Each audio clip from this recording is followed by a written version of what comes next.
Shalom teman-teman yang terkasih di dalam Tuhan Yesus Kristus. Berjumpa kembali dengan saya di channel ini. Terima kasih buat teman-teman yang selalu baik setia mendengarkan seluruh bagian diskusi, debat, dan pekabaran Injil melalui channel ini. Jangan lupa bagikan kepada sanak saudara supaya ada banyak orang yang dicerdaskan dan dibukakan pikirannya. Kali ini teman-teman kita akan melihat bagaimana para polemikus ini yang notabene sudah belajar tentang Islam, Quran dan hadisnya, dan mungkin mereka sudah sangat begitu sibuk mendengarkan pemaparan-pemaparan para ustadz-ustadznya, tetapi kok masih ilmunya tanggung-tanggung atau mungkin juga buta begitu ya.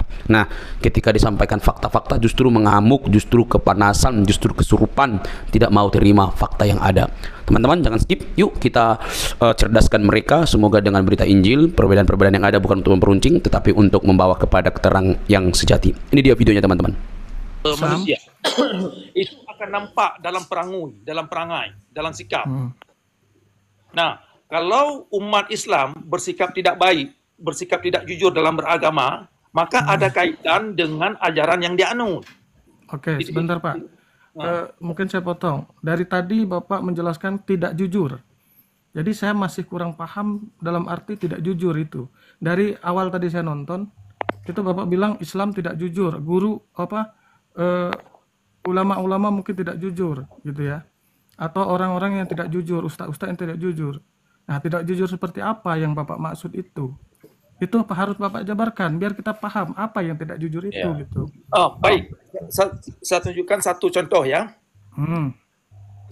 Dalam Islam itu sangat mengharamkan dan melarang menyembah batu atau benda-benda. Berhala. Ya kan? Ya.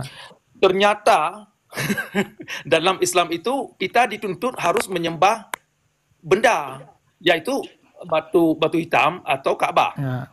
Nah, dalam Islam itu mereka bisa membuat argumen itu secara filosofis. Oh, kami tidak bermaksud menyembah begitu, tidak bermaksud menyembah pulang-pulang. Ternyata dalam kenyataan sesungguhnya memang demikian. Anda tidak bisa mempungkiri tidak menyembah batu atau Ka'bah kalau Anda ke Mekah, kalau Anda tawaf dan melaksanakan sembahyang di Masjidil Haram, karena memang dalam pelaksanaan sembahyang memang demikian. Jadi ada mungkin ya. Lain, saya jawab masalah batu. Lain pertanyaan, lain jawaban. Mungkin saya jawab masalah batu lah, Bapak bilang ya. Apakah Bapak yakin dengan intelektual Bapak sendiri dibandingkan ribuan atau jutaan umat Islam yang lebih tinggi ilmunya, maka Bapak mengatakan orang salah menyembah itu? Gitu loh. Nah, persoalannya jadi, begini. Ibaratkan Bapak lebih pintar daripada orang-orang itu gitu loh. Nah, begini, makanya tadi awal saya angkat sebuah pertanyaan pada siapa nih, saya lupa namanya. Coba saudara saudara kemukakan buat sebuah pernyataan, mana lebih tinggi ilmu kaum ulama, ilmu nabi-nabi, ketimbang ilmu Tuhan. Bukan seperti itu, Pak. Jadi nabi itu menyampaikan, dan ulama-ulama itu meneruskan apa yang disampaikan dan menjabarkan secara detail agar kita itu tidak salah. Saya sangat tertarik ya ketika Bang Cakra bilang mengenai Hajar Aswad tadi. Coba mungkin Bang Guan Safri bisa jawab mungkin ya. Apa yang dibilang oleh Bang Cakra? Benarkah itu menyembah batu, menyembah Hajar Aswad atau tidak benar? Secara pribadi saya tidak menyembah batu. Ya. Gitu loh. Itu secara pribadi saya gitu. Ya. Bukan menyembah batu. Kita sholat setiap hari, kita ngadap dinding, kita ngadap WC, kita ngadap patung, atau kita ngadap batu yang di depan kita. Apakah kita nyembah batu? Enggak. Intinya seperti itu kan? Enggak ada kita menyembah batu. Nah, walaupun ada batu di depan kita, kita lagi sholat misalnya di gunung atau di pantai ada batu, emang kita nyembah batu? Kan ya, tidak. Betul. Nah, ini coba ditanggapi Bang Cakra. Saya ini orang seni. Saya ini pencipta patung. Ya kan? Saya buat ukiran. Jadi menurut analisa saya yang sudah menciptakan karya seni, sembahyang yang demikian adalah sebuah aplikasi yang tidak berbeda dengan yang kita dapat dalam agama lain. Kalau orang Islam menuduh orang Hindu sembah patung, maka orang Islam harus berani menerima kami juga sembah patung. Jadi biar adil. Jangan munafik. Nah, gitu. Jadi Tidak saya ada tidak munafik, bermaksud Pak. sebenarnya Kita kan nggak ada munafik. Kita tidak Iya, munafik. munafik. Saya akan bertanya ini ya. Saya selaku host akan bertanya, apa maksudnya kita juga menyembah patung? Coba disampaikan secara real. Supaya Bang Wan Safri, Panglima paham. Nah, coba Bang Cakra. Ya. Statement Bang Cakra ini mengatakan bahwa saya juga menyembah aduh saya nggak tahu ngomong apa. Silakan Bang. Nah, begini kan dalam ajaran Islam itu menyembah sesuatu selain daripada Allah sangat terlarang dan diklaim itu satu dosa yang tidak bisa terhapuskan. Ya. Nah, dalam realitas alam, klaim itu tidak jalan. Tidak jalan. Karena kenapa?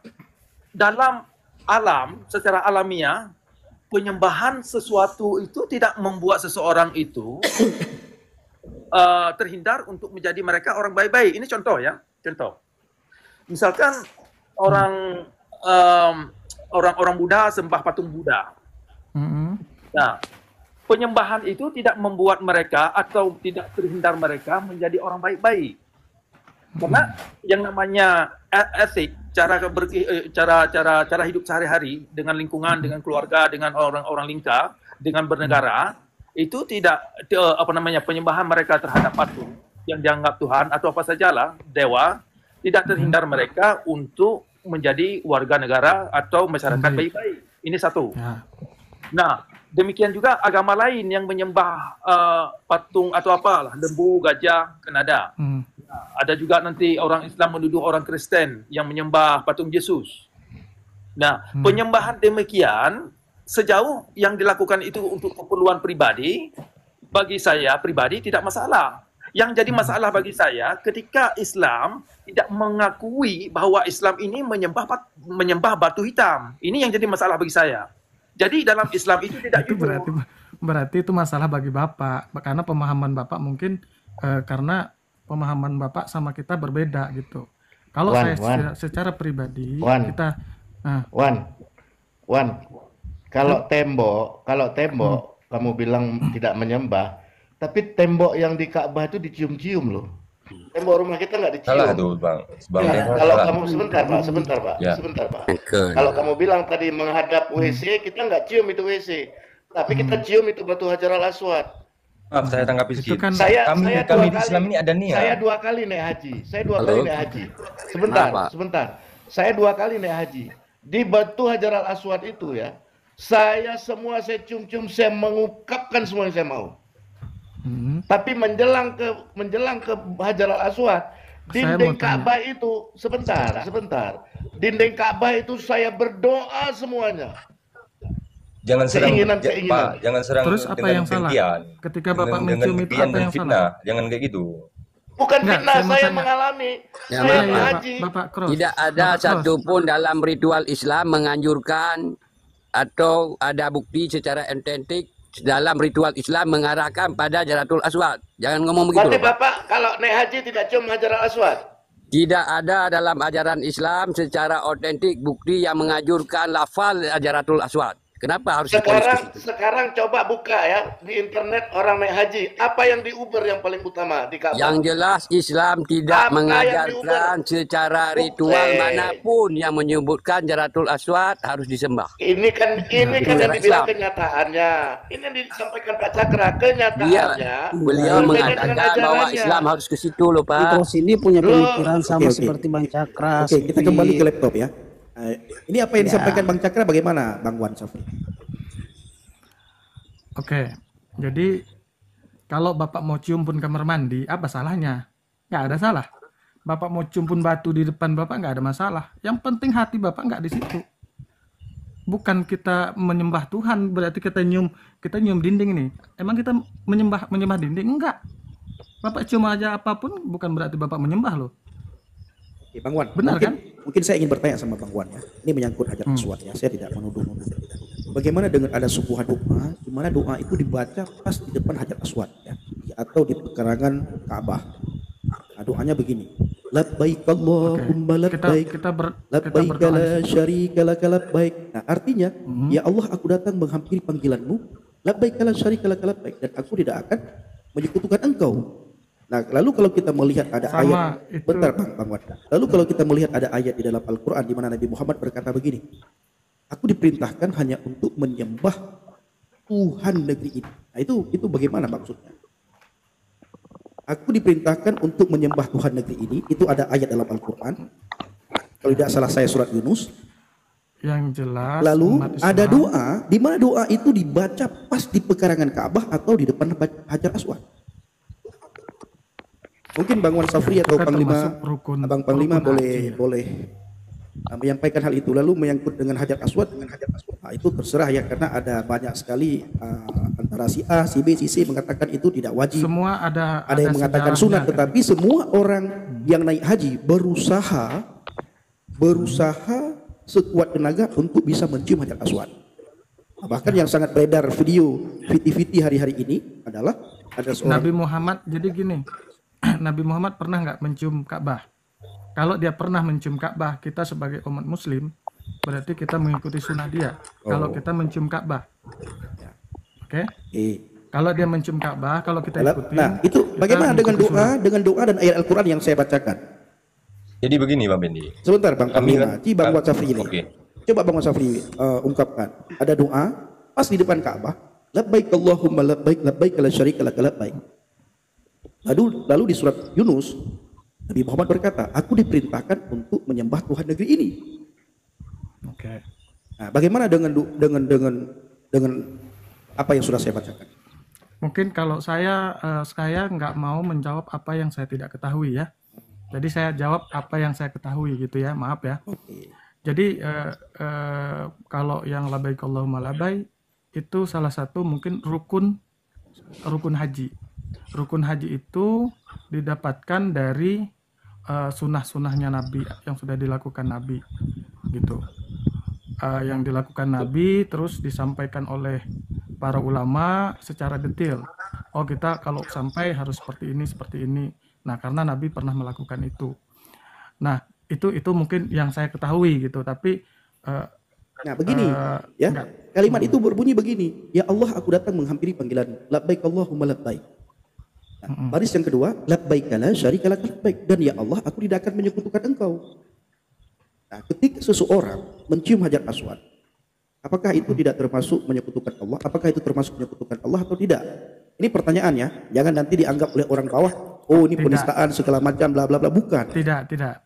Kalau menurut saya ya tidak gitu. Menurut Bang Wan Safri tidak. Tetapi kan kita ayat itu Bang Wan Safri, di dalil itu ya, bukan ayat. Dalil itu dibacakan pas di depan Ka'bah ataupun di pekarangan Ka'bah. Di satu sisi, yaitu Allah Subhanahu wa taala satu-satunya Tuhan. Jangan menyekutukan Dia. Tapi di sisi yang lain, sebagaimana Bang Cakra mudahnya tadi, kita mencium Hajar Aswad. Jadi Bang Pendi kayak gini, Bang Pendi ingin kebenarannya itu kayak mana? Saya tidak meminta kebenaran, tetapi saya tidak bertanya tentang kebenaran. Saya hanya meminta bagaimana sih maksud doa tersebut. Pak Pendi, ini mungkin saya jelaskan secara pribadi saya. Ya, kalau menurut saya mau dibaca mau enggak itu sah aja. Kita mau pergi haji ya kan, datang di situ kita berdoa mau apa aja seserah kita gitu, nggak ada yang larang gitu. Kecuali kita berjoget di situ dilarang mungkin ya. Nah, kalau masalah kita baca yang tadi, apa salahnya di situ? Nggak ada yang salah loh. Nggak ada yang salah ya. Kita baca Al-Fatihah pun nggak salah, kan gitu. Kami punya Nabi Muhammad. Ajaran-ajarannya itu kami tuntunkan. Paham, Bang Pendi? Inyan mendeng yang detail, inyan mendeng. Ya, sebentar ya. Kita makin jauh nih sepertinya. Jadi kalau kita kembali kepada poinnya tadi, itulah yang sebenarnya yang dimaksud sama Pak Cakra. Kenapa kalian tidak kritis tentang hal itu? Kalian disuruh ke sini mau aja, apa yang Nabi lakukan kalian mau aja, perintah Nabi kalian lakukan Nabi ya. Kenapa tidak kembali back to the Quran gitu? Kenapa tidak kembali kepada Quran yang sesungguhnya? Nah, karena harus kita lihat juga apakah yang dilakukan Nabi itu sudah benar sesuai dengan Quran atau tidak. Nah, itu sebenarnya yang paling penting yang dikritisi oleh Pak Cakra. Itu loh Pak poinnya. Oke, itu saya agak paham tadi karena Pak Cakra mengatakan, loh kok manusia ini, mungkin orang Islam ini melakukan hal yang bukan di dalam Al-Quran. Padahal Al-Quran itu Al-Quranul Karim yang diturunkan Allah, berarti kan harusnya Allah itu maha kuasa, maha pintar segalanya ya. Tetapi kenapa pula kita harus mengikuti kitab-kitab yang lain, mungkin sunnah-sunnah ya? Itu mungkin yang dimaksud Pak Cakra. Nah, itulah dalam kita memahami sesuatu itu tidak bisa otentik dengan Al-Qur'an, ya. Al-Qur'an itu harus dijabarin, tidak semata kita harus misalnya Bismillahirrahmanirrahim, ya kan, dengan nama Allah yang Maha Pengasih dan Penyayang misalnya. Nah, penyayangnya seperti apa, pengasihnya seperti apa, itu kan harus dijabarin. Nah, yang menjabarkan itu, nah tugas-tugas para ulama. Nah, ulama-ulama, nah baik, ini saya tanggapi ini, Wan. Ini di sinilah persoalannya yang membuat Islam ini tidak jujur dan tidak bisa menghadapi keterbukaan terhadap penjabaran yang dimaksud dalam Al-Quran. Perlu Anda ketahui, kalau Al-Quran ini adalah objektifnya membawa pernyataan yang faktual dalam Quran, maka penjabaran itu tidak bisa melalui percaya buta atau dongeng.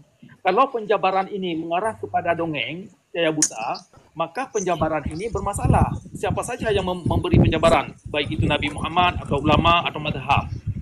Nah, kalau Al-Quran ini mengklaim bahwa ayat itu adalah bayan, ya kan, harus fakta, nyata, bisa dilihat, bisa dirasa, bisa dibuktikan, bisa ditelusuri, bisa dites hipotesisnya itu bagaimana. Nah, maka penjabaran yang ada dalam agama Islam yang tertera dalam kitab fikih, kitab hadis dan sirah Nabi Muhammad harus tidak bisa membawa umat kepada dongeng atau pernyataan-pernyataan berdongeng. Nah, kalau pernyataan berdongeng, kalau terbukti datang diklaim dari Nabi Muhammad, disinilah bentrok antara penjabaran Nabi Muhammad dengan yang diharapkan Al-Quran. Nah, kalau umat Islam ngotot harus pegang pada penjabaran Nabi Muhammad, maka Al-Quran ini tidak relevan, tidak punya fungsi. Gugur, nah, gugur. Itu Bapak, bukan seperti itu. Al-Quran tetap dipakai, ya. Bukan berarti kita kalau udah percaya dengan hadis, kita nggak percaya dengan Al-Quran. Bukan seperti itu konsepnya. Al-Quran itu dia menyatakan secara tegas, bukan menjabarkan. Nah, beda. Nah, ini saya sambung sedikit tentang yang saya maksud tadi. Perlu Anda ketahui, sebenarnya objektif Quran itu untuk apa sih? Apakah Al-Quran ini untuk penerangan? Kalau diklaim untuk penerangan, untuk kebenaran, maka di dalam Al-Quran itu harus dipahami ayatnya yang mengandung nilai-nilai penerangan yang jelas, bukan kepercayaan yang buta. Kalau pembaca dalam hal ini orang Islam masih menganut kepercayaan yang buta dengan memakai Al-Quran atas nama Al-Quran, maka mereka sendiri bukan mendapat satu hikmah dari bacaan yang mereka baca, karena kalau mereka masih terlilit dalam percaya buta. Artinya penjabaran yang mereka buat dari bacaan yang mereka buat, yang mereka lakukan terhadap Al-Quran masih perlu dipertanyakan. Disinilah yang sering saya angkat ke permukaan. Sebenarnya orang akademis, orang yang sudah kuliah, kan ini kan bahan daripada pelajaran, sehingga yang dikaji itu seharusnya membawa orang Islam itu kepada kehidupan yang terang benderang, kepada pernyataan-pernyataan yang diklaim itu bisa dibuktikan secara nyata, faktual. Semua terang benderang kok di Al-Quran, di hadis itu terang benderang. Misalnya satu saya contohkan, dilarang memakan babi, di khinjir di dalam Al-Quran. Apakah dijelaskan di dalam Al-Quran secara detail? Ya kan, misalnya ada seekor kambing kawin dengan babi. Nah, anaknya itu haram halal dimakan ketika dia melahirkan anak dari spermanya babi. Nggak ada di Al-Quran dijelaskan seperti itu. Nah, makanya itu perlunya penjelasan dari ulama. Nah, agar kita tidak salah gitu loh. Sebentar, Anda salah mengerti yang saya katakan tadi. Oke. Anda salah mengerti yang saya katakan tadi. Ini saya ulang.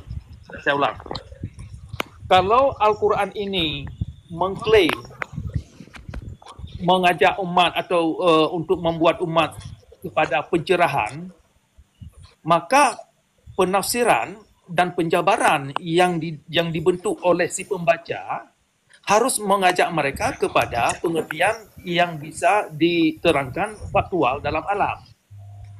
Nah, apapun mekanisme yang ditempuh oleh masyarakat, oleh pembaca terhadap bacaan Al-Quran, kalau porosnya itu kepada dongeng, maka dongeng ini bermasalah. Dongeng itu yang dianut tidak bisa menjadi sebuah pegangan petunjuk kepada kebenaran, karena kita sudah tergelimang dalam kebutaan. Nah, makanya tidak ada dongeng, Pak. Dongeng seperti apa yang Bapak maksud? Nggak ada dongeng di situ. Banyak sekali. Nah, sekarang salah satu contoh ya. Tolong Anda buktikan kalau benar bahwasannya ada siksaan kubur dalam yang seperti yang diterangkan dalam hadis. Di Al-Quran juga ada siksaan kubur. Nah, begini masalahnya. Kalau ayat Al-Quran itu diterjemahkan untuk dimengerti sebagai adanya siksaan kubur, maka coba buktikan. Jadi tidak hanya, jadi Al-Quran ini Al-Quran Bapak mati dulu baru tahu kayak mana siksanya. Nah, inilah masalahnya. Enggak. Jadi mohon maaf Pak Host, ini Pak Cakra ini banyak berandai-andai dalam berargumentasi. Saya keluar aja Pak, malas saya. Jadi Bapak lanjut ya. Makasih Pak. Yang kalau saya lihat ini, saya dengar Pak Cakra ini kebanyakan itu berandai-andai dalam berargumentasi. Bicara terkait Al-Quran itu bukan satu fakta, itu fakta. Makanya Al-Quran itu dari dulu sampai sekarang ini tidak pernah diganti. Beda halnya dengan kitab-kitab yang lain begitu Pak Cakra. Terus kalau kita bicara sebentar. Bapak mau bilang kitab yang mana Pak yang pernah diganti Pak? Oh, banyak kan? Yang mana? Kitab siapa? Contoh agama mana Pak? Contoh kita lihat seperti agama Kristen kan begitu. Bapak bisa buktikan tidak kalau agama Kristen itu pernah mengganti kitabnya? Lah, itu kan sudah jelas-jelas ada itu, Bang. Ya, kasih bukti lah, jangan fitnah. Itu kita lihat aja perjanjian baru sama perjanjian lama itu kan itu berbeda. Apa yang diganti? Banyak, ada ayat. Apa coba tunjukkan saya satu saja ayat yang diganti. Satu saja. Kalau ayat-ayat yang diganti itu ya karena saya bukan ini. Saya nggak terlalu mendalami. Ya, tapi Bapak jangan mengeluarkan satu statement seperti itu kalau Bapak tidak mampu tadi kata membuktikan. Pak Cakra juga yang mengatakan bahwasanya itu sebuah dongeng kan begitu dalam Al-Quran itu. Dia lagi berbicara di dalam keislaman karena beliau juga dari Islam Pak. Jangan Bapak tiba-tiba lari mengatakan bahwa kitab Kristen itu adalah yang diganti-ganti atau dipalsukan atau apa. Tidak satu pun manusia di dunia ini yang pernah menunjukkan bahwa Alkitab kekristenan itu adalah palsu atau pernah diubah Pak. Tidak ada satupun manusia, itu hanya tuduhan yang sampai sekarang kalian yakinin. Nah, hal-hal seperti inilah yang tadi Pak Cakra kritisi. Kalian meyakini sesuatu yang didoktrinkan tanpa kalian berani menyelidikinya dan mengatakan yang sebenarnya. Makanya saya juga mau mengatakan dalam Al-Quran itu tidak ada doktringan begitu Bang. Gitu maksudnya. Jadi seperti Bapak tadi katakan bahwa kitab kami diubah.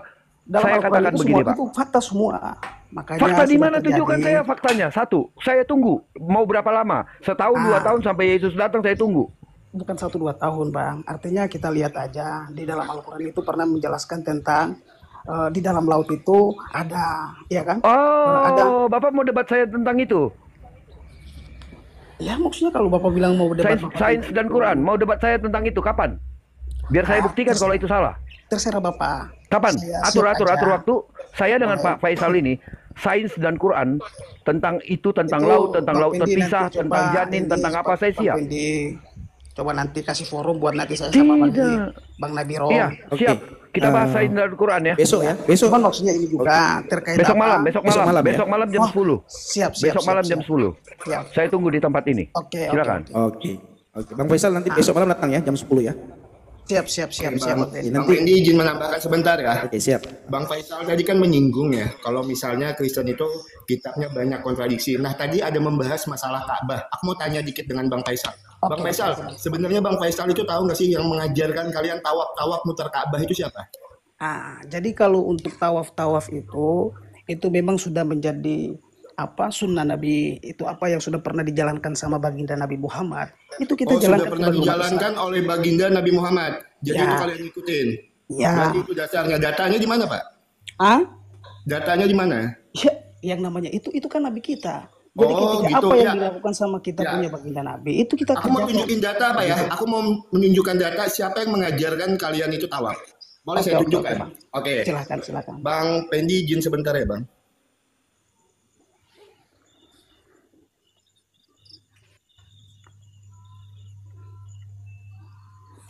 Pak, ini sumber kalian ya, Pak ya? Sirah Nabawiyah ya, Pak? Ini Sirah itu Nabawiyah. ditulis sama siapa itu, Bang? Al-Mubakuri, Pak. Al-Mubakuri. Sirah Nabawiyah ya. Al-Mubakuri ini sumber kalian. Ini ISBN-nya. Sebentar saya tunjukkan ISBN-nya ya. Iya, Bang. Oke, halaman ke-24, paragraf kedua, Pak. Silakan, Bapak buka. Halaman 24, paragraf kedua ini udah saya tandain, Pak ya. Izin baca ya, Pak. Teman-teman izin baca ya. Begitu pula kisah kemusyrikan dan penyembahan terhadap berhala yang menjadi fenomena terbesar dari agama orang-orang jahiliyah yang menganggap dirinya berada pada agama Ibrahim. Mereka juga mempunyai beberapa tradisi dan upacara penyembahan berhala yang mayoritas diciptakan Amir bin Luhai. Sementara orang-orang mengira apa yang diciptakan Amir adalah sesuatu yang baru dan baik serta tidak mengubah agama Ibrahim. Di antara upacara penyembahan berhala yang mereka lakukan adalah yang pertama, Pak. Yang pertama ya, mereka mengelilingi berhala dan mendatanginya berkomak-kamit di hadapannya. Itu yang pertama ya, Pak ya. Ini yang kedua nih, Pak. Poinnya, Pak. Yang kedua, Pak. Mereka menunaikan haji dan tawaf di sekeliling berhala, menunduk dan sujud di hadapannya. Jeder, selamat datang di kebenaran, Bapak. Silakan Bapak bantah data ini salah. Sirah Nabawiyah Al-Mubakuri. Jadi begini, Bang.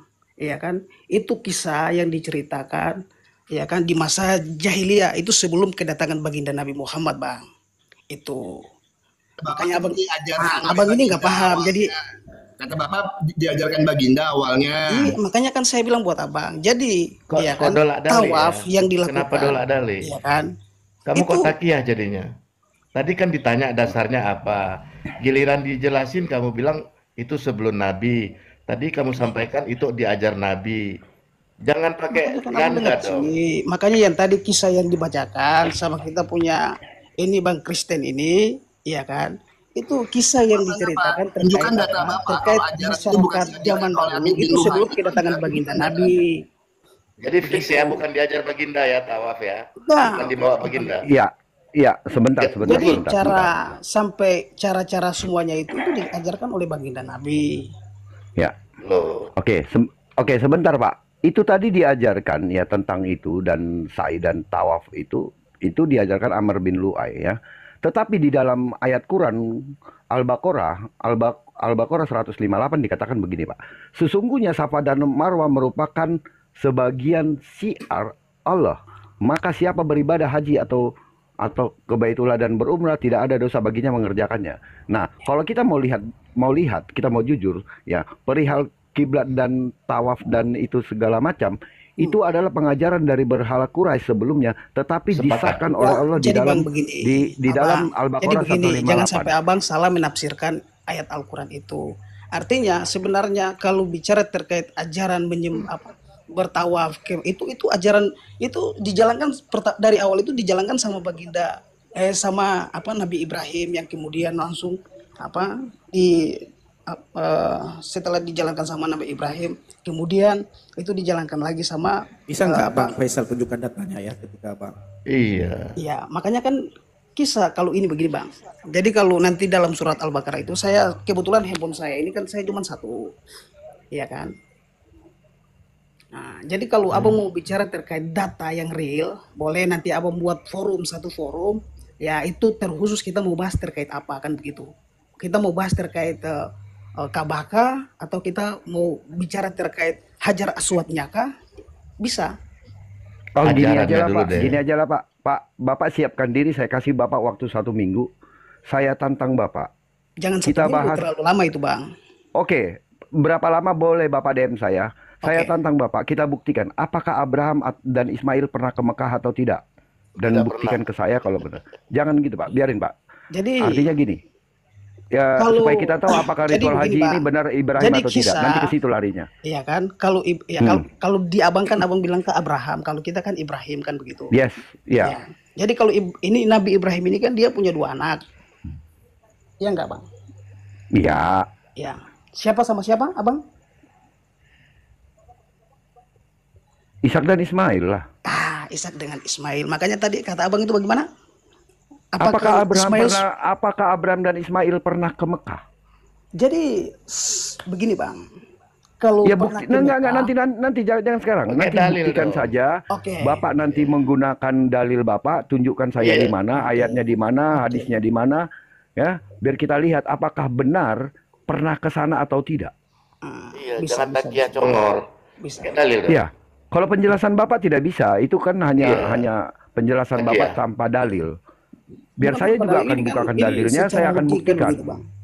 Iya, saya akan buktikan bahwa dia tidak pernah ke Mekah. Siapa? Lalu Bapak harus buktikan dia pernah ke Mekah atau tidak. Nah, Seperti makanya itu, Pak. tadi Abang baca surat yang tadi itu terkait Safa dan Marwah itu. Coba Abang lihat itu, baca itu Safa dan Marwah itu ada kisah Nabi Ismail di situ. Itulah yang makanya saya bilang supaya itu ada hubungannya. Kita buktikan apakah pernah Ismail ke sana atau tidak. Kita buktikan Iya. secara Makanya tadi fakta. Abang baca surat Al-Baqarah itu kan sudah jelas-jelas Itu kan apanya jelas. Itu adalah Coba Abang baca kebiasaan Al-Baqarah orang yang Quraisy, tadi. Pak. Itu kebiasaan penyembah berhala Quraisy, Pak. Jadi kalau yang Quraisy disahkan ini, Abang, Quraisy ini di zaman masih itu sebelum. Jadi Nabi Ibrahim ini sudah lama dulu baru ada itu. Karena Ka'bah Takiah lu, itu dibangun Lu sama takiah lu, Nabi Ibrahim. Pak, Takiah lu. Pak, kalau memang itu dibangun Nabi Ibrahim, kenapa kiblat pertama bukan ke Ka'bah tetapi ke Yerusalem? Dasarnya dari mana, Bang? Apanya dasarnya? Kiblat sebelum dipindahkan di Al-Baqarah 144 nih, di Al-Baqarah 144 itu kiblatnya dipindahkan, Pak. Oke, saya baca. Ya. Nih, Pak, saya buktikan. Saya tidak modal congor, Pak. Iya, Saya punya nih, nanti oke, nih. abang buka biar nanti saya Al-Baqarah kasih 144. penjelasan buat abang Ini karena ayat abang nggak 144 paham. ya. Sesungguhnya kami melihat wajahmu sering menengadah ke langit, maka dia akan dipastikan engkau ke kiblat yang engkau sukai. Ya, yang engkau sukai. Lalu menghadapkanlah wajahmu ke arah Masjidil Haram, dimanapun kamu sekalian berada. Hadapkanlah wajahmu ke arah itu. Sesungguhnya orang yang diberi kitab benar-benar mengetahui bahwa pemindahan kiblat itu adalah kebenaran dari Tuhan mereka. Jadi kalau itu memang adanya dulu, sebentar. Kalau itu memang adanya dulu, makanya abang Mekah, kalau kenapa nggak paham, kiblatnya? jangan abang sosokan kan begitu. Loh, Jadi, abang ini tidak mampu hanya jawab baca dibilang saya terjemahan, yang tapi nggak sosokan. paham. Oke, Bapak baca sama tidak ini artinya ini dengan ini, Pak? Coba abang, dari Sama mana tidak dulu? artinya? Sama tidak artinya? Saya tanya, terjemahan Al-Quran yang dilakukan Kemenak itu sama tidak artinya dengan bahasa aslinya? Iya, makanya tadi saya bilang abang baca dan pahami kan begitu. Coba abang jelaskan. Makanya kenapa Begini, itu kita begini. bilang Bang itu Faisal coba di sana jelaskan. juga. Coba Bang Faisal jelaskan. Jangan selalu ngomong begitu dari tadi. Penjelasan abang tidak ada. Nih, Data Pak. abang tidak Nih, pernah Pak. buka. Nih tafsir Kemenak. Nih tafsir, Pak. Ini tafsirnya, Pak. Nih, Iya, iya. ya, Kemenak. Sebelum arah kiblat dipindahkan ke Ka'bah, Nabi sering menengadah ke langit. Nah, sekarang pertanyaannya, kalau itu dari zaman Ibrahim, kenapa kiblatnya sebelumnya adalah ke Yerusalem, Ini bukan ke Mekah? makanya saya nanti jelasin buat abang. Kenapa itu? Ya udah, nanti siapkan jelaskan. dari Nanti Yerusalem itu bahan ke abang. sana. Nanti Sebenarnya saya sudah Yerusalem bocorkan itu- pertanyaan saya. Iya, Yerusalem Nggak usah. Nanti. Iya udah, Bukan. nanti abang bawa data. Saya tidak mau modal congor. Ya, nanti kita lanjutkan besok malam jam 10 di tempat ini. Silakan. Oke. Mantap.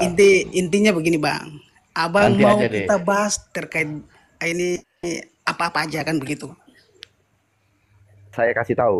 Tunjukkan saya besok akan membuktikan kalau perjalanan Abraham kemana aja. Baru saya akan buktikan melalui peta di mana dia ada, di mana kota yang disebutnya, posisinya ada di mana. Nah, demikian juga Bapak harus menunjukkan bahwa perjalanan Ibrahim dan Ismail adalah ke sini, waktunya begini, gitu ya. Nah, lalu nanti Bapak tunjukkan di mana peta yang dimaksud oleh yang Bapak bawa itu tadi. Apakah benar peta saya atau peta Bapak yang benar? Ya, kita bandingkan. Letak kota yang disebut, yang dikunjungi oleh Abraham, apakah benar adanya di situ ataukah tidak benar. Kalau Bapak bilang benar, berarti saya akan salah di sana. Itu yang harus Jadi kita kalau buktikan Bapak salah besok. bagaimana? Ya saya berarti ajaran kami salah, Pak. Oh begitu. Dan Bapak harus akui itu. Iya, saya harus akui itu. Oke. Tetapi besok, apabila besok Bapak tidak mampu membuktikannya, Bapak harus mengakui itu dan katakan bahwa Islam itu tidak benar. Oh, bisa. Ya, besok ya. Besok malam jam 10 saya tunggu di room ini. Oke. Kita pakai data, bukan modal hanya bicara-bicara. Kita pakai data. Artinya Ya, karena abang ini datanya. sering, jadi abang kebanyakan juga memakai data orang-orang Muslim. Makanya tadi abang bicara terkait Al-Quran, itu kan data-data orang-orang Muslim. Seharusnya tidak ada abang masalah. itu memakai data abang kan begitu. Oh, saya akan pakai data saya untuk menunjukkan saya benar. Artinya begini, ketika saya Karena tunjukkan Abraham kebanyakan pergi yang kemana. dikutip sama abang ini ayat-ayat Al-Quran. Tidak, saya membantah Anda menggunakan Tadi itu, Pak. abang. Makanya yang tadi Pak- saya bilang, abang Pak ini Faisal. membantah kita dengan data kita kan begitu. Coba abang itu memakai data abang. Betul, harus begitu, Pak. Ya. Kalau Bapak mau membantah saya, harus pakai saya punya. Kalau saya mau bantah Bapak, saya harus gunakan punya Bapak. Enggak, karena saya pernyataan. enggak punya pegangan ke Bapak kan, saya punya pegangan ke saya kan begitu. Gini loh, Pak. Gimana Kalau sih ini? Bapak gini, Pak. Kalau Iya, Bapak membantah karena saya dengan kebanyakan menggunakan yang punya dikutip sama abang Bapak. ini ya ayat-ayat Al-Quran kan begitu. Ya makanya Oh, Pak, iyalah. makanya Bang Faisal begini. Apa yang disampaikan oleh Bang Nabiro? Dirimu kalau keliru, dirimu luruskan gitu loh, Bang. Iya, makanya kan tadi saya mau Jadi masa mengeluarkan, kami membantah begini loh, kata Bang Faisal? abang nanti Tidak mungkin ya. iya kan? Tidak sangat Karena tidak. yang Bentar Bang dikutip Faisal. sama Bentar, ini Bang. Bang Hos. Sebentar Bang Faisal. Tidak mungkin iman abang kami bantah pakai kitab kami, itu tidak mungkin. Iman abang itu kita membuka data dari iman abang, dari Al-Quran, dari hadis, dan dari sejarah-sejarah yang lain. Nanti abang bantah. Nggak mungkin kan? Kita membantah kitab iman abang itu pakai kitab kami itu tidak masuk akal. Nggak bisa dibantah sama kitab abang begitu. Bukan tidak bisa Harus dibantah, dan tidak Iya. mungkin kami membantah kitab orang lain. Karena iman kami berbeda dengan iman abang. Kalau iman abang memakai kitab kami, lalu abang tafsirkan sesuai dengan iman abang. Contohnya gini maksudnya Bang Emang iya, Faisal. abang Bang ini Faisal. yang salah. Itu juga yaitu Enggak. tentang Al-Quran yang telah ditafsirkan oleh Nabi Rung. Jadi tidak sesuai karena Nah, keimanan. begini, kalau tidak sesuai, abang luruskan. Nah itulah. Jadi yang namanya orang-orang yang tidak percaya tentang Al-Quran memang begitu. Oh iya. Saya tidak menafsirkan. Tidak sesuai, Saya baca tidak tafsirnya, sesuai Pak. dengan tuntunan, tidak sesuai dengan sebenarnya. Sebenarnya ya, Bang Taitul sama Bang Faisal nih ya. Makanya, Bang Nabiro, Jadi Bang kalau Nabiro tadi kita- tidak menafsirkan. Bang Nabiro Saya cuma membaca. yang tertulis. Soalnya apa Bang? Kalau kami menafsirkan kitab Abang, bahaya. Bisa digeruduk, makanya kami harus nah, pakai kami data. juga begitu. Tertulis. Menafsirkan Takutnya digeruduk kami. kitab saudara kan nggak jelas juga.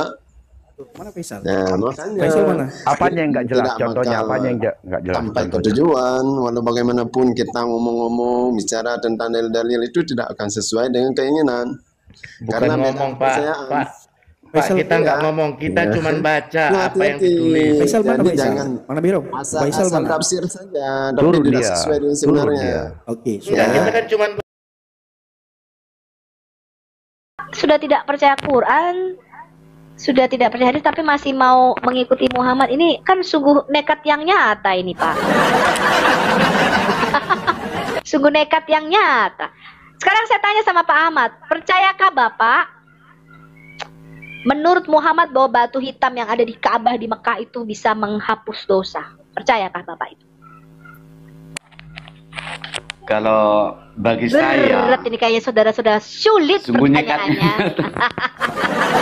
Ini kayaknya berat ini. Pak Ahmad udah menjawabnya juga cukup berat ini ya kan? Kalau bagi saya pribadi, Bu, kalau ada yang menduakan dari Allah itu musyrik. Gitu. Tapi Menyembah hadisnya ada kan apapun Pak? kita. Dikatakan barang siapa menyentuh kedua rukun, rukun Yamani dan rukun Hajar Aswad, bisa menghapus dosa sehabis-habisnya. Iya. Betul? Ya, itu Kira-kira menurut kan Pak Ahmad bagaimana? kalau bisa dia batu tersebut menghapus dosa, ngapain kita nyembah Allah lagi? Ke situ aja kita udah. Itu aja kita ciumin aja. Katanya batu itu tadinya putih, turun dari sorga, terus dia menyerap dosa manusia jadi hitam. Betul Pak di situ? Kalau di tertulis ada. Cuman kalau seperti itu kita kan sudah menduakan namanya. Betul. Berarti kan kita tidak seutuhnya percaya sama Allah Ta'ala. Jadi kalau ada orang Indonesia itu sekarang ngumpulin duit banyak ya Pak ya. Ada yang jual tanahnya, jual sawahnya, bahkan ada yang ngumpulin bertahun-tahun hanya untuk berangkat haji. Sampai di sana malah cuma cium-cium batu, betul Pak? Sungguh nekat-nekat yang nyata. Nah, sampai ngutang-ngutang ya Pak untuk naik haji. Mungkin sekarang berapa ratus juta ya kali ya kalau sudah disebut. Sungguh nekat yang nyata. Itu hanya untuk bisnis orang Arab aja Pak. Makanya hadis-hadis di sana, pokoknya kalau sembayang di Masjidil Haram itu pahalanya berapa puluh ribu gitu katanya. Terus sekarang Masjidil Haram itu diperluas Pak. Jadi kalau sholat di sini sama juga pahalanya. Jadi yang menentukan pahala malah pemerintah Arab Saudi. Ya. Bahkan untuk ada beli batu itu kalau Bapak tahu Pak Ahmad, di sebelahnya rumah Allah itu kan ada rumah setan yang bentuknya kayak tugu gitu, dilempar untuk lempar jumlah tuh loh, dilempar setan, katanya Abraham dulu ke situ dilempar setan. Itu batu kerikilnya tuh beli loh Pak, satu kantong plastik itu kalau nggak salah harganya 5 sampai berapa real gitu, 5 real kalau nggak salah untuk melempar itu. Dan itu begitu dilempar sekarang rumah Allahnya jadi 3 tingkat Pak, jadi tambah besar. Rumah Allah, rumah setannya jadi dibangun, tadinya kan kecil tuh, dilemparin bukannya roboh malah makin dibangun nama Arab Saudi rumah setannya. Terus kalau ada lempar di situ di bawahnya tuh ada lori, ada keretanya di mana batu-batu itu nanti dikumpulkan, direfill lagi, di-packing lagi, dijual lagi sama pemerintah.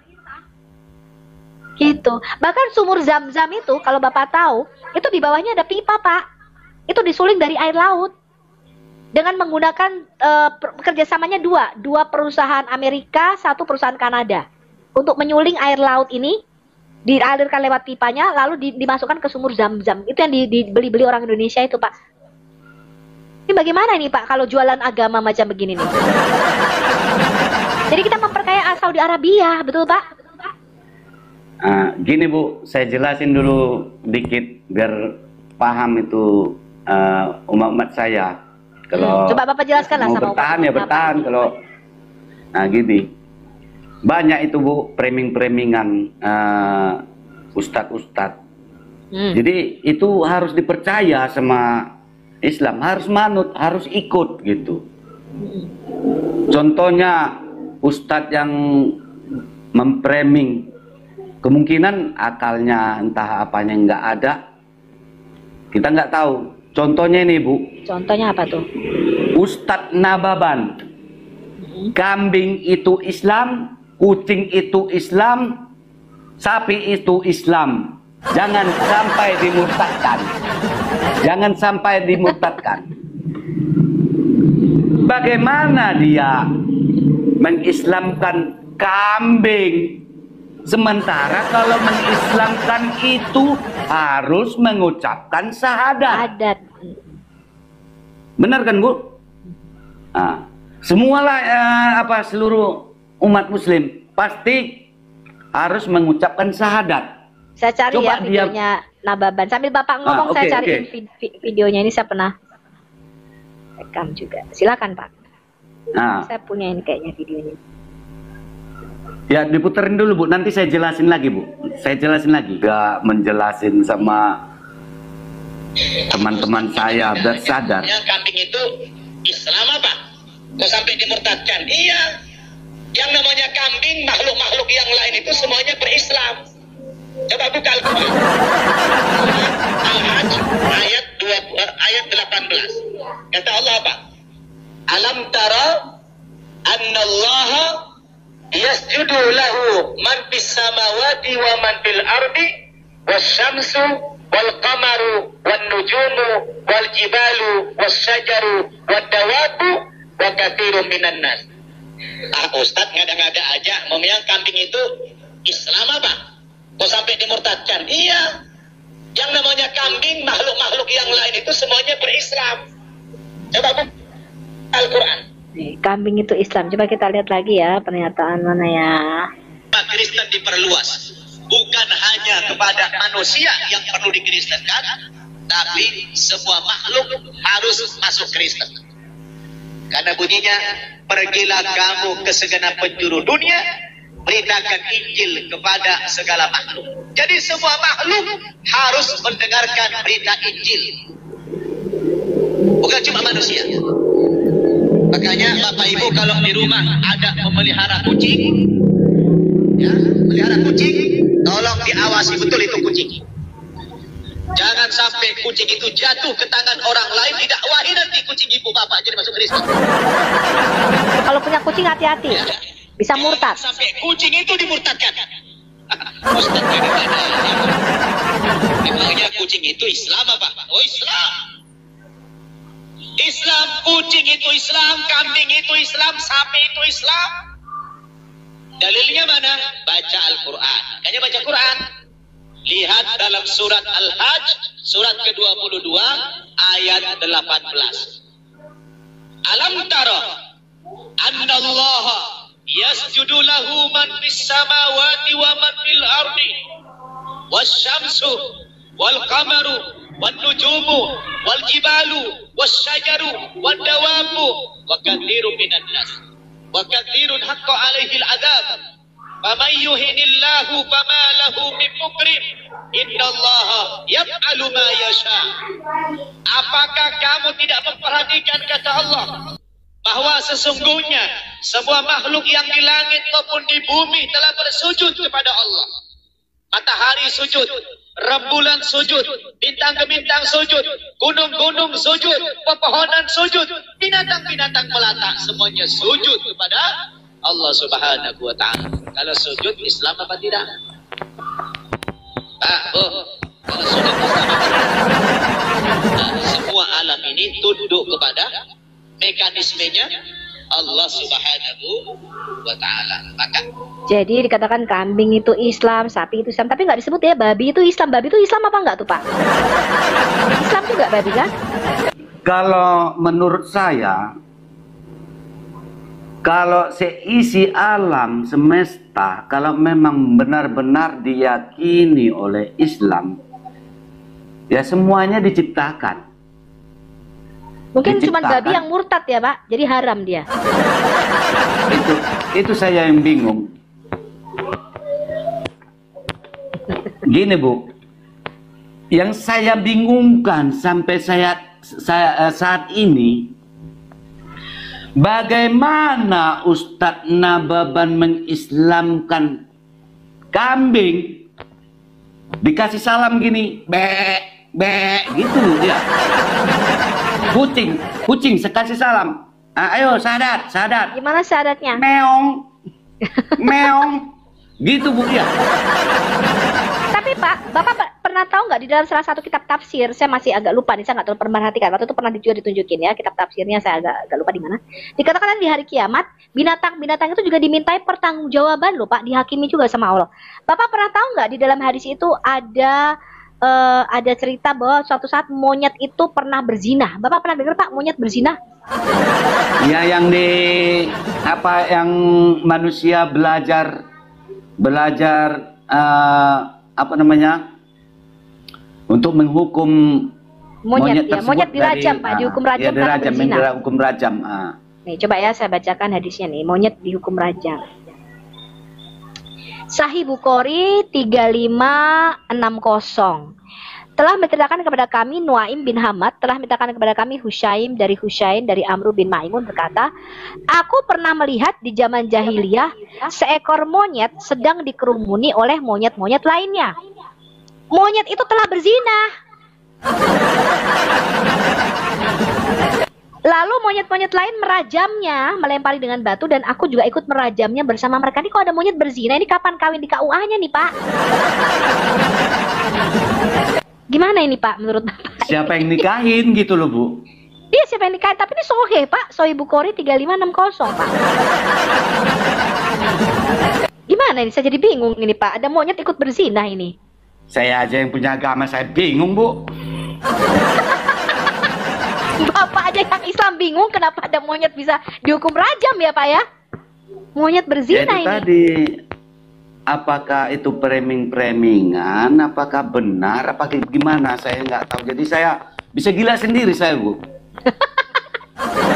Jadi semakin membaca Quran dan membaca hadis jadi gila ya Pak. Bapak pernah dengar nggak ceritanya Musa itu suatu saat pernah ketika dia mandi bajunya dibawa lari oleh sebongkah batu? Belum sampai ke sana saya, Bu. Ada Pak ceritanya. Bahkan ketika mau diambil nyawanya oleh malaikat maut, Musa itu pernah menonjok malaikat maut itu dan matanya malaikat maut copot satu Pak matanya. Kurang paham itu, Pak. Itu kurang paham saya, belum sampai ke sana. Kalau sampai ke sana ya mungkin saya omongin juga di sini. Nih Pak ya. Sungguh nekat yang nyata ini Pak. Sungguh nekat yang nyata. Ya. Jadi apa yang mau Bapak pesankan untuk teman-teman muslim lainnya? Silakan. Ini mungkin Pak Ahmad sudah sedikit sadar ya Pak. Nah inilah kita minta, kita mengedukasi. Sadar. Kita itu, ya saya dan Bang Edis dan teman-teman lainnya. Memang kami ini agama dakwah Pak. Kami memang harus, Yesus itu memberikan mandat kepada kami. Pergilah, beritakanlah Injil kepada segala makhluk. Ya, selamatkan mereka, tarik kembali manusia ini untuk masuk dalam kerajaan terang. Jadi di dalam Alkitab saya tuh gak ada yang namanya pindah agama tuh gak ada Pak. Karena Allah kami tidak pernah menciptakan agama. Alkitab berkata kamu dipindahkan dari kerajaan kegelapan, dari kerajaan kematian, dan kamu dipindahkan ke dalam kerajaan terang, yaitu kerajaan anaknya. Jadi gak ada yang namanya pindah agama. Yang ada pindah dari kerajaan setan kepada kerajaan Yesus anaknya. Allah itu mendirikan kerajaan Pak, bukan agama di dalam Alkitab saya. Nah, jadi kalau Bapak ini, saya harap jangan lama-lama ya Pak Ahmad ya. Gitu, jangan lama-lama Pak, terima Tuhan Yesus karena waktu kita nggak banyak tinggal di dunia ini. Jangan sampai kita salah pilih juru selamat Pak, ya karena di dalam Alkitab saya Allah itu disebut penebus dan juru selamat. Mukjizat itu pasti ada Bu. Amin, ya saya harap Pak Ahmad terus belajar. Kalau bisa Bapak baca Alkitab, perbandingkan itu. Nanti kalau Bapak baca Alkitab, Bapak kan sedikit-sedikit ngerti kok ceritanya. Nanti kalau nggak tahu baru Bapak bisa tanya ke komal saya atau ke komalnya Pak Erben. Ya, ke komalnya Pak penghijau TikTok atau ke Pak Bom Bom bisa juga ya, Bapak bisa tanya ke situ nih aku ada ayat Alkitab aku nggak ngerti apa. Ya itu bisa ditanyakan ke kita begitu Pak Ahmad. Jangan lama-lama Pak Ahmad ya. Kalau Anda mengikuti sunnah Muhammad ini mah sungguh nekat yang nyata Pak ya. Kalau memang saya dipilih, udah terpilih ya nggak lama-lama itu Bu. Kalau memang saya dipilih. Segera dibaptis ya Pak ya. Iya. Ya, karena itu berkata betul, barang siapa percaya dan dibaptis dia akan diselamatkan, tapi barang siapa tidak percaya dia tetap berada di bawah penghukuman karena dia tidak percaya di dalam nama anak tunggal Allah yaitu Yesus Kristus. Haleluya. Itu Pak Ahmad ya. Oke lah Bu. Ya shalom, nanti baca Alkitabnya kalau ada yang nggak tahu nanti bisa tanya ke kita ya. Oke Pak Ahmad. Baik teman-teman yang terkasih dalam Tuhan Yesus Kristus, apa tanggapan teman-teman ketika mendengarkan diskusi atau debat dari awal hingga akhir teman-teman? Berikanlah tanggapan teman-teman di kolom komentar dan sama-sama kita dapat belajar bersama supaya ada banyak orang yang dicerdaskan, yang mengerti bahwa kebenaran yang sejati itu ada dan pasti kebenaran itu mengalahkan ketidakbenaran. Kebenaran itu pasti mengalahkan hal-hal yang kamuflase. Terang itu pasti mengalahkan kegelapan. Kegelapan tidak mungkin bisa mengalahkan terang. Tentu terang di dalam Yesus Kristus. Teman-teman terkasih, kita harus bangga. Ya, kita harus bangga bahwa para polemikus Islam mesti belajar Quran, kitab sucinya, dan mendengarkan para pendahulunya. Bahkan kalau kita boleh jujur, mereka harus mengikuti Sang Baginda sebagai tauladan yang harus diikuti. Semua kehidupan Sang Baginda mesti diikuti mereka, seharusnya begitu.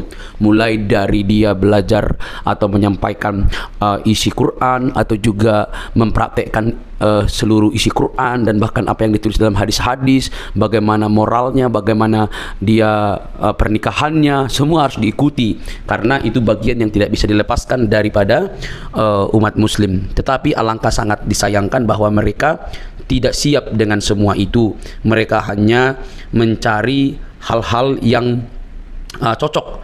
Kalau nggak cocok ya dibuatlah berita, oh itu hadis doib dan lain sebagainya. Nah, notabene teman-teman, ketika sang apologetik Kristen yang menurut pengakuannya itu dia sudah 13 tahun mempelajari Quran, ya saya itu luar biasa. Kalau 13 tahun berarti kita bayangkan itu hampir tamatlah dia SMP belajar Quran, membaca, dan mungkin kalau itu benar berarti dia lebih tajam dan lebih intens membaca Quran begitu ya. Tapi itu kan pengakuannya. Tapi boleh teman-teman pertimbangkan melalui apa yang ia sampaikan ketika berdebat atau berdiskusi dengan para polemikus, para ustadz, bahkan dia dengan berani terang-terangan mengundang Ustadz Abdul Somad, Ustadz Adi Hidayat, dan ustadz-ustadz lain untuk masuk berdebat dengan dia. Ya, itu dirinya, artinya dia sudah memiliki persiapan yang sangat begitu matang, baik berupa pertanyaan-pertanyaan yang mesti ditanya kepada ustadz-ustadz yang notabene itu di Indonesia sangat digemari oleh banyak orang. Bahkan ustadz sekelas Juma aja minggir, ya kan? Nah, teman-teman, saat berbicara tentang Alkitab, mereka ini kan sangat begitu bebas. Tetapi saat berbicara tentang Al-Quran, mereka itu pasti kepanasan. Saat berbicara Alkitab atau kekristenan, maka itu disebut dakwah bagi mereka. Tetapi saat berbicara tentang Islam atau Quran dan hadis, maka itu penistaan bagi orang Kristen. Miris memang teman-teman. Nah, tapi kita tidak fokus di situ. Kita masuk kepada poin bahwa apa yang ditanya oleh apologetik ini hanya bisa dijawab dengan kemarahan oleh para polemikus, hanya bisa berputar, hanya bisa memunculkan urat lehernya sebesar mungkin, tanda mereka tidak siap menjawab apapun yang dipertanyakan oleh apologetik ini. Harusnya mereka kan memiliki waktu untuk menjawabnya dengan baik supaya bisa menerangkan seperti ini loh yang benar. Apa yang kamu argumentasikan itu salah, ini yang benar, ini yang tepat. Mestinya kan seperti itu. Tetapi yang kita dapatkan justru berbeda, saudara-saudara. Itu sulit sekali, sulit banget. Karena apa? Karena ketika ditanya mereka nggak ngerti, maka yang terjadi adalah urat lehernya membengkak, tanda kemarahan, nafasnya terenggah-enggah begitu ya. Nah, teman-teman yang terkasih dalam Tuhan Yesus Kristus, dari sini kita bisa melihat dengan terang bahwa mereka tidak siap sama sekali, mereka tidak tahu, bahkan mungkin juga mereka perlu belajar. Sebenarnya tidak perlu marah, tidak perlu baperan, mereka hanya perlu belajar. Dan dia dengan terang-terangan berkata, nanti undang Ustadz Juma. Ya Ustadz Juma aja lari kok, gitu ya. Lari kok, jadi mau undang di mana? Ya, oke teman-teman. Tapi yang terpenting adalah kalian harusnya fokus dengan agama kalian begitu ya. Jangan sampai kalian suka membahas agama orang lain tetapi tidak mau dikritisi oleh kekristenan atau ditanyakan justru ngamuk-ngamuk ya. Bagi kekristenan, iman itu sudah final dalam Kristus Yesus, tidak ada keraguan di sana, tidak ada kebimbangan di sana, tidak ada kepalsuan di sana. Karena Kristus itu firman menjadi manusia, pribadi kedua Allah Tritunggal itu firman menjadi manusia, diam di antara kita, dan kita telah melihat kemuliaannya yang diberikan oleh Bapa kepada dia. Dia juru selamat itu. Teman-teman, kalau kita membaca Yohanes 13 ayat 13, kamu menyebut aku guru dan Tuhan, dan katamu itu tepat, sebab memang akulah guru dan Tuhan. Jadi di sini ada dua kata yang sangat menarik. Kamu menyebut aku guru dan Tuhan, kurios, berarti itu merujuk kepada pencipta. Dia pencipta, dia yang dihormati, dia yang ditinggikan begitu ya. Jadi ketika Yesus mengatakan kamu menyebut aku guru dan Tuhan, katamu itu tepat, tidak melarangnya. Oh, saya bukan Tuhan, jangan kamu sebut aku Tuhan. Bisa saja dikatakan begitu, tetapi dia tidak mengatakan itu. Katamu itu tepat, sebab akulah guru dan Tuhan. Saudara, hal ini tidak bisa dibantah. Kata Tuhan memang bisa dipakai, karena dalam bahasa Inggris pakai istilah Lord ya, bisa Tuhan, bisa Tuhan. Maka tergantung konteks ayat itu. Karena Alkitab itu berdasarkan konteks, tidak boleh dicomot seperti kelakuan Ustadz Juma dan yang lain-lainnya. Comot-comot lalu lepaskan begitu saja, lalu menimbulkan persepsi pengertian yang keliru. Maka kalau dipakai di sini istilah aku guru dan Tuhan, dia yang berarti berkata, ya udah, kamu yang mengatakan aku guru, ya itu aku Tuhan, memang aku guru, aku Tuhan gitu. Tidak salah, itu tepat sekali. Jadi kalau ada orang yang mengatakan di mana dia disebut guru Tuhan, ya udah ada banyak sekali gitu. Dia Allah ada juga. Jadi jangan pernah membuat sebuah argumentasi yang begitu liar tanpa bukti, karena Alkitab itu cukup bukti. Alkitab dan ahli sejarah membuktikan Yesus itu adalah Tuhan dan Juru Selamat umat manusia. Percayalah, dia menyelamatkan kita dari dosa. Oke teman-teman, jangan baperan yuk. Salam sadar, salam waras, semoga kita diberkati. Bagikan ini kepada teman-teman Anda dimanapun berada. Semoga ada banyak orang yang dicerdaskan dan menerima Injil sang kebenaran itu di dalam Kristus yang menyelamatkan kita. Sampai ketemu di video selanjutnya. Tuhan memberkati.